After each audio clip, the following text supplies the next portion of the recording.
Hi అండి, అందరికీ నమస్కారం. నేను మీ మాధురి. వెల్కమ్ టు అల్టిమేట్ రుచులు. ఈరోజు వీడియోలో రాగి పిండితో స్మూతీ చూపించబోతున్నానండి. ఈ స్మూతీ అయితే స్వీట్ ఇష్టపడే వారికి చాలా బాగా నచ్చుతుంది. స్వీట్ కోసం మనం ఇందులో పంచదార కానీ బెల్లం కానీ ఈ రెండు వాడకుండా చాలా హెల్తీగా చేస్తున్నామండి.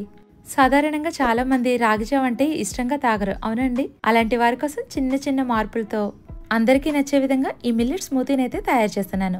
అయితే చాలా క్విక్ అండ్ ఈజీగా ఎలా తయారు చేసుకోవాలో చూసేద్దాం రండి. దీనికోసం ముందుగా ఒక ప్యాన్లో 2 టేబుల్ స్పూన్ల వరకు రాగి పిండిని వేసి 2 మినిట్స్ డ్రై రోస్ట్ చేసుకోవాలి. లో టు మీడియం ఫ్లేమ్లో ఉంచి పిండిని ఫ్రై చేయాలండి. ఇప్పుడు ఇందులో నీళ్లు వేస్తూ మెత్తటి పేస్ట్లా తయారు చేసుకోవాలి. నేను ఇక్కడ 200 ml వరకు వాటర్ వేసాను. ఒకసారి మొత్తం అంతా కలుపుకుని మూత పెట్టి 2 మినిట్స్ మగ్గించి తర్వాత స్టవ్ ఆఫ్ చేసుకోవాలి. ఇప్పుడు ఇది పక్కకు దించుకుని పూర్తిగా చల్లారనివ్వండి. నేను ఇక్కడ ఫ్రూట్ అయితే యాపిల్ వేస్తున్నాను. మీకు యాపిల్ వద్దు అనుకుంటే ఈ ప్లేస్లో మీరు అరటిపండు కూడా వేసుకోవచ్చండి.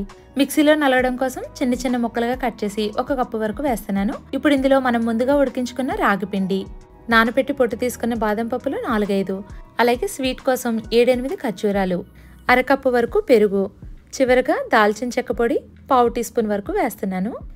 ఇలా దాల్చిన చెక్క పొడి వేయడం వల్ల వెయిట్ లాస్ అవ్వాలనుకునే వారికి కానీ అలాగే డయాబెటిక్ వారికి చాలా మంచిది. ఇప్పుడు వీటిని మెత్తగా బ్లెండ్ చేసుకోవాలి.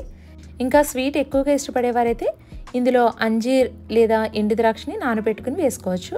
అంతేనండి, చాలా సింపుల్గా తయారు చేసుకోవచ్చు.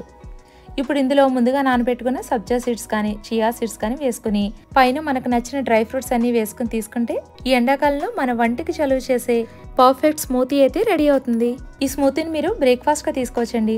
ప్రొద్దున్నే స్వీట్ తినలేము అనుకున్న వారైతే మీరు తీసుకునే బ్రేక్ఫాస్ట్ని కొద్దిగా తగ్గించి తర్వాత ఈ స్మూతీని తీసుకుంటే చాలా ఎనర్జీగా ఉండడమే కాకుండా డే అంతా కూడా చాలా అంటే చాలా యాక్టివ్గా ఉంటామండి. ఈ స్మూతీని వీక్లో 2 to 3 టైమ్స్ అయినా మీ మీల్ ప్లాన్లో ఇంక్లూడ్ చేసుకుంటే చాలా బాగుంటుందండి. ఇప్పుడైతే ఈ స్మూతీని మీరందరూ ట్రై చేసి మీ ఫీడ్బ్యాక్ని నా కామెంట్ బాక్స్లో తప్పకుండా షేర్ చేయండి. అలాగే నా వీడియో నచ్చితే లైక్ చేసి సబ్స్క్రైబ్ చేయడం మర్చిపోవద్దు. అదేవిధంగా ఈ హెల్తీ స్మూతీ రెసిపీని మీ ఫ్రెండ్స్ అందరితో షేర్ చేయండి.